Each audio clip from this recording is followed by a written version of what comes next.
Good morning students. पिछले lecture में हमने डिस्कस किया था कि फंजाई हमारे लिए कैसे इकोनॉमिकली इम्पोर्टेंट है, तो वो स्टार्ट किया था हमने। आगे हम और बात कर रहे हैं कि फंजाई का आर्थिक महत्व क्या है, वो किस तरह से हमारे लिए यूजफुल हो सकते हैं या हार्मफुल हो सकते हैं। तो उसमें जैसे हमने बात की कि फंजाई फूड के लिए काम में ली जा सकती है। आपको पता है कि मशरूम्स जो है वो एक very high source of protein है, और मशरूम्स एडिबल जो होते हैं वो हम ले सकते हैं। Rich source of protein and very low amount of carbohydrates present होते हैं मशरूम्स में। फिर फॉडर में, एग्रीकल्चर में, इंडस्ट्रीज में कहाँ कहाँ फंजाई काम में आ सकते हैं। तो उसमें जब हम इंडस्ट्री में बात करते हैं तो ऑर्गेनिक एसिड्स बनाने के लिए, बेकिंग एंड ब्रूअरीज में,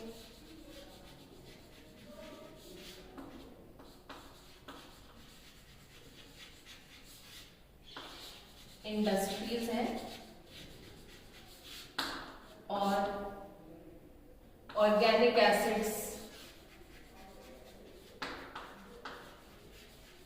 फिर जब मेडिसिन की बात करते हैं, एल्कलॉइड्स, स्टेरॉइड्स, एंटीबायोटिक्स, इन सब में फंजाई काम आते हैं। तो जैसे स्टेरॉइड्स में हम अर्गट की बात करते हैं, तो अर्गट क्लेविसेप्स पर्पुरिया से मिलता है। इसके अलावा ऑर्गेनिक एसिड्स के अलावा हम ये कह सकते हैं कि बहुत सारे एल्कलॉइड्स एक्सट्रैक्ट होते हैं, वो भी हमें मिल जाते हैं। फॉर एग्जाम्पल बेंजल्डिहाइड है, एक केमिकल है, आपको पता है बेंजल्डिहाइड, C6H5CHO। बेंजल्डिहाइड से यीस्ट जो है सैक्रोमाइसिस सेरेविसिए,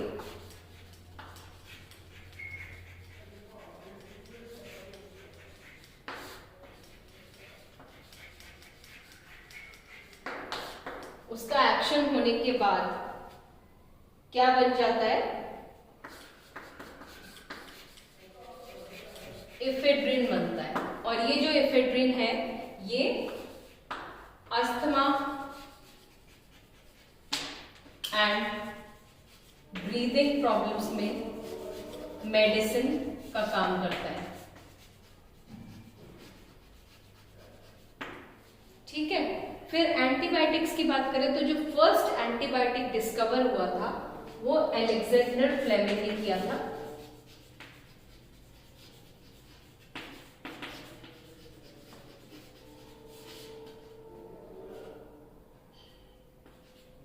पेनिसिलियम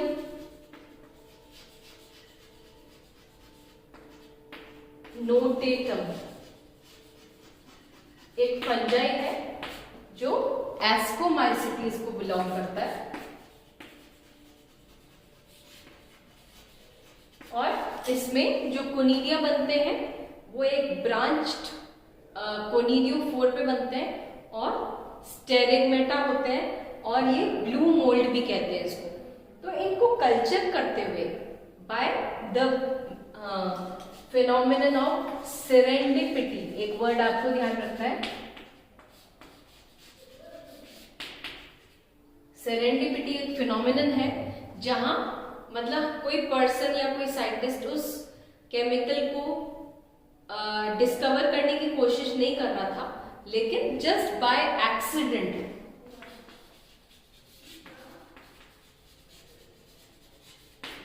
इन पेनिसिलियम नोटेटम के कल्चर्स के साथ इन्होंने देखा कि जो दूसरे फंजाई या दूसरे बैक्टीरिया थे वो ग्रो ही नहीं कर पा रहे थे उस कल्चर मीडियम पे जहां पेनिसिलियम नोटेटम ने ग्रो हुआ था। तो ये प्रोसेस कहलाता है सेरेंडिपिटी, और इससे जो एंटीबायोटिक एक्सट्रैक्ट हुआ उसे हम कहते हैं penicillin. This was the first antibiotic to be discovered. ठीक है, मतलब this was an antibiotic to be discovered by fungi.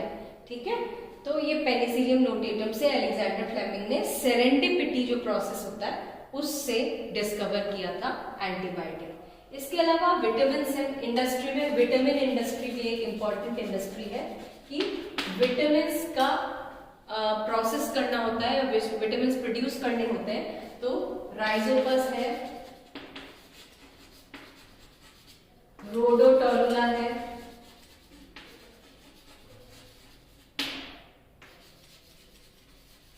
Mucor म्यूसेडो है।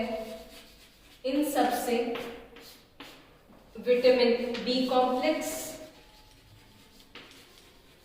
विटामिन डी का जो प्रिकर्सर है अल्कस्टेरॉल, it is the precursor of vitamin D. And vitamin A, ये सारे इन फंजाई से आइसोलेट किया गया है, राइजोपस, रोडोटोरुला एंड म्यूसिक। तो ये इंडस्ट्रीज में, विटामिन इंडस्ट्री में भी फंजाई काम आते हैं। फिर जब हम बात कर रहे हैं इंडस्ट्रीज में, तो चीज इंडस्ट्री जो है, जहां फूड की बात कर रहे हैं, चीज इंडस्ट्री में भी अलग अलग तरह के थाउजेंड्स ऑफ टाइप्स ऑफ चीज हैं जिनको फंजाई के द्वारा उनका राइपनिंग, उनका मेच्योरिंग, उनका क्योरिंग होता है, जिससे अलग अलग तरह की चीज जो होती है उनमें अलग अलग तरह के फ्लेवर्स आते हैं। तो उसके लिए फंजाई ही काम आते हैं। फॉर एग्जाम्पल,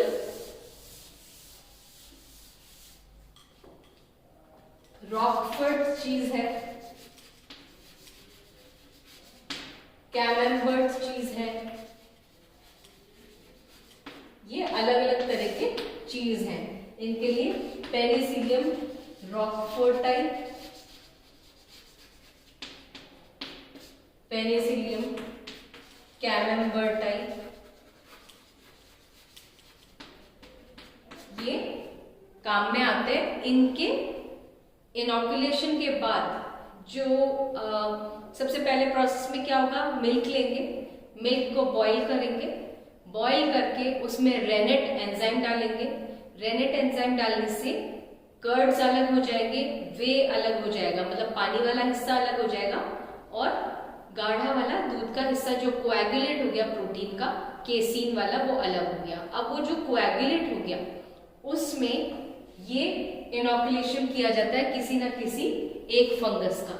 उसके बाद उसको काफी सालों तक या काफी महीनों तक मेच्योर करने के लिए रखा जाता है। डिपेंड करता है, अलग अलग वेराइटी। कुछ चीज ऐसी होती है जो इमिडिएटली कंज्यूम कर सकते हैं, कुछ को हम एक वीक में या एक महीने में या 2-4 महीने में या कभी कभी 1 साल से भी ज्यादा रख देते हैं मेच्योर होने के लिए। और फिर जो चीज बनता है उनकी अलग अलग फ्लेवर्स होती है। इसलिए आपको पता है चेडर चीज होता है, मोज़रेला होता है, ये तो बहुत कॉमन है। फिर उसके बाद कैमेम्बर्ट चीज होता है, रॉकफोर्ड चीज होता है, अलग अलग तरह के चीज बन जाते हैं। तो डिपेंड करता है किस तरह की फंगस से उनका इनॉकुलेशन हुआ है। और जो आप सबसे कॉमन जानते हैं पनीर जो जिसको हम कहते हैं कॉटेज चीज, कॉटेज चीज मतलब पनीर, वो तो डायरेक्टली मिल्क का जो प्रोटीन वाला हिस्सा है, केसीन, उसको कोएगुलेट कर देते हैं किसी भी एसिडिक चीज से। अब वो चाहे नींबू हो, चाहे विनेगर हो, चाहे दही हो, जैसे भी कोएगुलेट करके पानी वाला हिस्सा अलग किया, गाढ़ा वाला जो कोएगुलेट हो गया उसको अलग किया, उसमें से एक्स्ट्रा पानी निकाल दिया और उसको डायरेक्टली यूज किया। उसमें किसी तरह की फंजाई की इनॉकुलेशन नहीं होता। तो ये बिल्कुल सिंपलेस्ट चीज है।